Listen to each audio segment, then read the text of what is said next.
النهاردة صحيت الصبح بصراحة حسيت بوجع في ظهري وصداع مزمن كده يا جماعة مش بيسيبني بقاله كام يوم. وكمان حسيت كده بعدها بأسبوع بحمى وكمان إن جسمي متكسر جدا.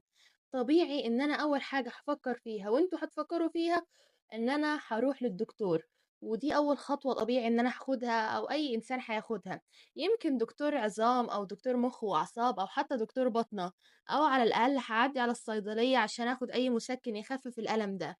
محدش فينا وأنا عن نفسي مش هتكسف لحظة واحدة ان انا اقول لاصحابي او لاهلي او لزمايلي او قرايبي ان انا رايحه مثلا للدكتور الفلان الفلاني علشان ظهري واجعني، او رايحه اعمل تحاليل علشان عندي مثلا دور برد شديد او حاسه ان انا عندي انيميا ودايخه بقالي كام يوم. بالعكس، ده ممكن ياخد نصايح كمان من اللي حواليه وانا باخد نصايح عن احسن دكتور، وروح للدكتور فلان الفلاني ده كويس جدا وده علاج حلو جدا. المشهد ده طبيعي ومقبول ومفهوم تماما في اي مجتمع، وبنشكر الناس اللي بتدي النصايح دي. طب ايه رأيك بقى لو قلت لك ان في نوع تاني من التعب، تعب مش في الجسم، لا ده في العقل او في النفس؟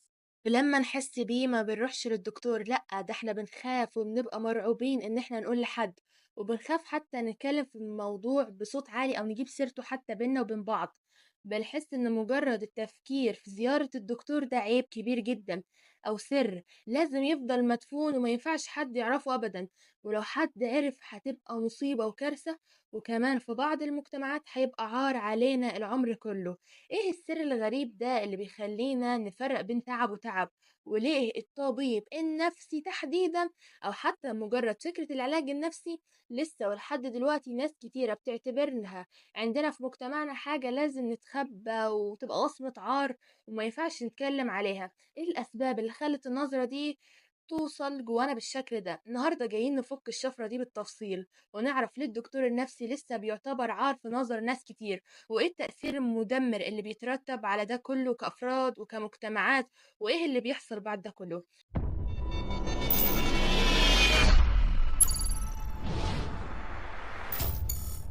السلام عليكم ورحمة الله وبركاته، يا أهلا وسهلا بالجميع، بتمنى دايما أنكم تكونوا في أحسن حال. الموضوع ده من أكتر المواضيع اللي بتثير الجدل وبتفتح نقاشات كتيرة جدا، وممكن تكون نقاشات حادة كمان في مجتمعنا وبالذات المجتمعات العربية وبشكل خاص. تخيلوا معايا كده كلنا ممكن نشتكي من وجع في بطننا أو صداع نصفي أو حتى كسر في إيدينا أو دور برد شديد، ومحدش فينا بيتكسف يقول انه رايح مثلا لدكتور باطنة او دكتور عظام او حتى دكتور صدر. بالعكس، ممكن تلاقي اهلك واصحابك وحواليك بيقدموا نصايح ويقولوا لك روح للدكتور الفلاني ده شاطر، او حتى جرب الدواء الفلاني ده نفع معايا. ده شيء طبيعي جدا ومفهوم ومقبول تماما. لكن الوضع بيتغير 180 درجة بمجرد ما نتكلم عن التعب النفسي. اول ما بنذكر كلمة نفسي او قلق او اكتئاب او وسواس قهري او متلازمة جوزكا او حتى مجرد ضغوط نفسية سواء في البيت او في الشغل، الواحد قادر ان هو ما يستحملهاش ونروح ناحية فكرة زيارة الدكتور النفسي أو حتى معالج نفسي، بنلاقي وشوش كتيرة بتتغير ونظرات مختلفة بتبدأ تظهر، وإحساس كده إن الموضوع ده عيب كبير قوي وإن ده سر لازم يفضل مدفون تحت الأرض وما ينفعش حد يعرفه أبدا ولا حتى أقرب الناس ليك. ليه بقى الدكتور النفسي تحديدا بالذات في مجتمعاتنا بيعتبر عار في نظر عدد كبير جدا من الناس، لدرجة إن ناس كتيرة بتفضل تعاني في صمت سنين طويلة بدل ما هي تطلب المساعدة؟ في كذا سبب رئيسي ومتشابك بيخلي الفكرة دي راسخة ومتجذرة في عقول ناس كتيرة جدا عندنا. أول حاجة الجهل وسوء الفهم الكامل لطبيعة الأمراض النفسية. ده رأيي الشخصي هو أكبر سبب للمشكلة دي. ناس كتيرة ما عندهاش أدنى فكرة عن الفرق بين المرض النفسي كاضطراب طبي بيصيب الدماغ زيه زي أي مرض عضوي ممكن يصيب القلب أو الكلى، وبين الجنون أو حتى فقدان العقل تماما. بيعتقدوا ان اللي بيروح لدكتور نفسي ده خلاص اتجنن او عقله طار او مجنون وخلاص هيتحبس في مصحة نفسية او مستشفى المجانين، وده طبعا غلط تماما ومغلوط علميا وانسانيا. الامراض النفسية درجات وانواع كتير جدا، اغلبها بيكون مجرد قلق مزمن او اكتئاب بيخليك مش قادر تقوم من السرير، او وسواس قهري بيخلي افكار معينة تسيطر على دماغك، او اضطرابات نوم او ضغوط نفسية الواحد مش عارف يتعامل معاها. دي كلها امراض حقيقية بتصيب ملايين البشر حول العالم ومحتاجة علاج زيه وزي أي مرض عضوي. لكن للأسف الصورة النمطية دي المتوارثة من زمان، إن المجنون اللي بيقطع هدومه هي اللي بتخلي الناس تخاف من الوصف ده. تاني حاجة معانا وصمة المجنون وربطها بقلة الدين، حاشا لله، أو المس الشيطاني. في مجتمعاتنا الشرقية في ربط خاطئ جدا بين المرض النفسي وقلة الإيمان أو البعد عن ربنا، وإنه ناتج عن مس شيطاني أو حسد أو حتى سحر وأعمال.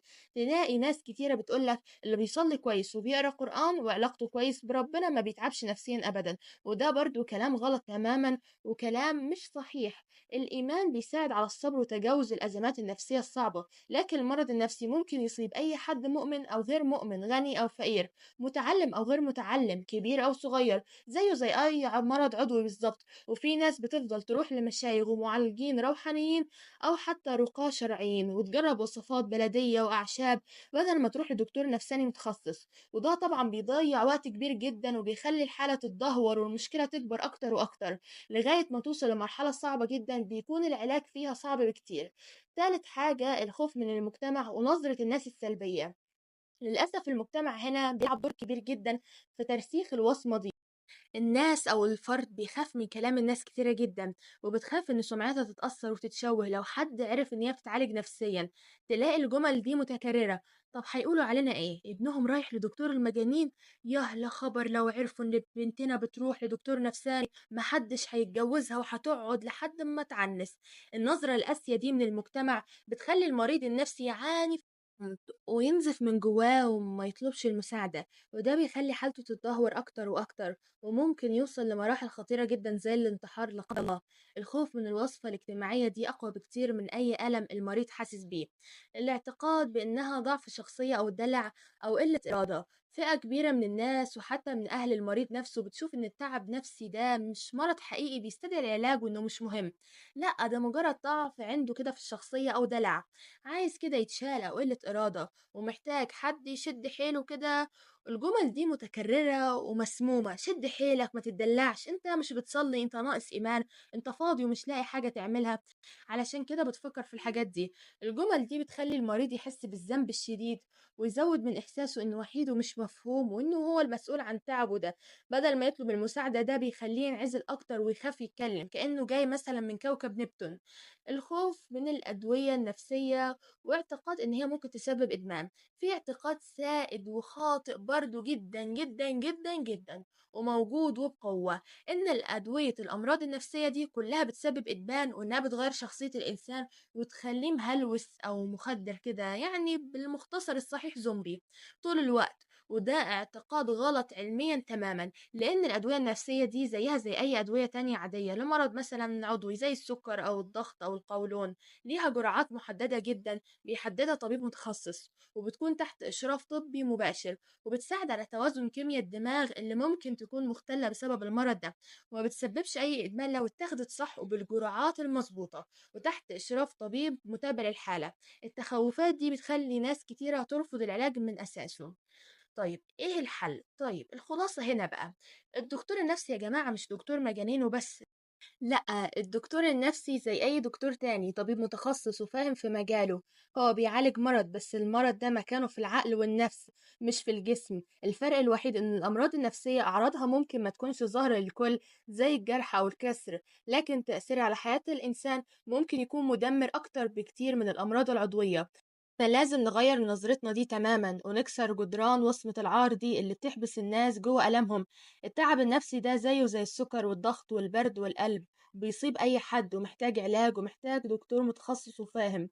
وصمة العار دي لازم نكسرها ونمحوها تماما علشان الناس اللي بتعاني في صمت تقدر تطلب المساعدة بشجاعة وتقدر تعيش حياة طبيعية ومبسوطة ومستقرة وتكون منتجة في مجتمعنا. لما نغير ثقافتنا تجاه الصحة النفسية ونفهم إنها جزء لا يتجزأ من الصحة العامة، هنقدر نحمي ناس كتير من المعاناة اللي ممكن تدمر حياتهم وممكن تتدرج إنهم يكونوا سفاحين، وممكن توصلهم كمان لمراحل ما يقدروش يرجعوا منها.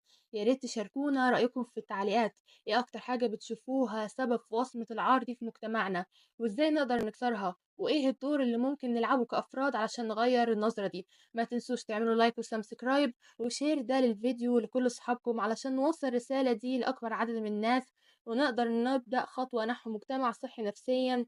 وتشوفوا فيديوهاتنا اللي فاتت. نشوفكم في فيديو جديد، والسلام عليكم ورحمة الله وبركاته.